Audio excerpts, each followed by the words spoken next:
The chairs, the pianos, the desks, everything belonged to the great emperor of Japan. And then they put armbands on us. Everyone had to wear an armband. A for American, B for British, whatever our nationality was. The girls were eventually transferred into Weishan, and Mary became a concentration camp girl. Oh, son of a bitch! This was over 70 years ago.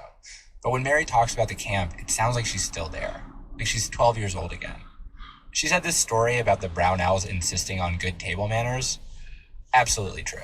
So you're eating some kind of glop out of maybe boiled animal grain, because gaoliang is a broom corn that the Chinese feed to their animals, was often what they fed us. And you're eating it out of a soap dish or a tin can. And here comes Miss Stark up behind us, one of our teachers. Mary Taylor, do not slouch over your food while you are eating. Do not talk while you have food in your mouth.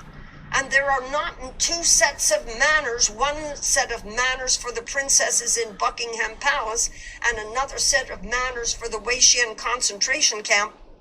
Mary was separated from her parents, unsure of when she'd be released, surrounded by attack dogs and men with guns. She says that she spent a lot of her time just thinking about earning merit badges. In the winter, it would get cold, freezing, but no heat was provided to the prisoners by the guards.